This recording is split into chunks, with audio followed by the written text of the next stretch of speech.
नमस्कार, मी रामबुधवंत. मी सध्या छत्रपती संभाजीनगरमध्ये आहे. आज संपूर्ण भारतामध्ये जल्लोषाचं वातावरण असून 13 वर्षानंतर भारतीय क्रिकेट संघ वर्ल्ड कपची ट्रॉफी घेऊन भारतात परतलाय. त्याबद्दल छत्रपती संभाजीनगरकरांचं मत काय? त्यांचा आनंद कसा आहे? त्या प्रतिक्रिया आपण आज जाणून घेऊया.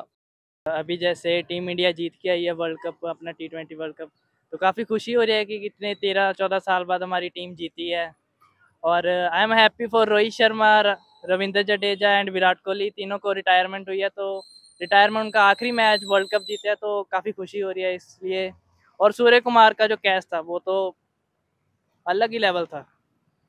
भारतीय संघ आज परतला आहे आणि रोहित शर्मामुळे हे क्षण आपल्याला पाहायला मिळत आहेत. मी रोहित शर्माचा खूप मोठा फॅन आहे आणि रोहित शर्माच्या कॅप्टन्सीमध्ये आपण हा वर्ल्ड कप जिंकलोय. तरी रोहित शर्मा आणि क्रिकेट हे नातं खूपच चांगलं आहे आणि मला त्याबद्दल खूप अभिमान वाटतो.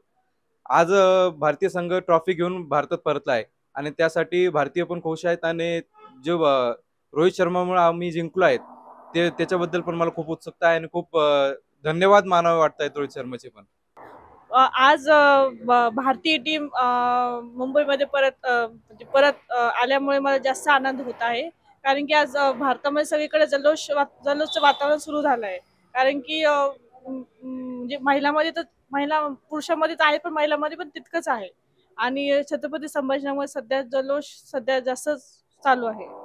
ती टीम वर्ल्ड कप जिंकून भारतात परतली. कसं वाटतं? काय आनंद आहे? अच्छा लगा, बहुत मैच जीते तो अच्छा लगा, पर बहुत कम इससे जीते मैच, तभी भी अच्छा खेले और मैं रोहित शर्मा का बहुत बड़ा फैन है। वाटले भारतीय टीम वर्ल्ड कप जिंकून भारतात परतली, काय आनंद आहे? आनंद खूप आहे, कारण की भारतीय टीम 13 वर्षानंतर आपला वर्ल्ड कप आणते आणि राहुल द्रविडच्या नेतृत्वाखाली त्यांनी चांगली कामगिरी केली. त्याबद्दल त्यांचं खूप खूप अभिनंदन सर्व जनतेतर्फे, माझ्यातर्फे पण.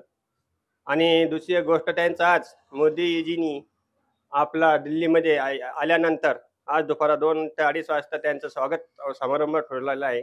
त्यानंतर मुंबईला सुद्धा त्यांचं स्वागत होऊन त्याची रॅली काढण्यात येणार आहे वानखेडे स्टेडियमपर्यंत. त्यामुळं क्रिकेट प्रेमीमध्ये उत्सवाचं वातावरण आता सध्या तरी दिसत आहे.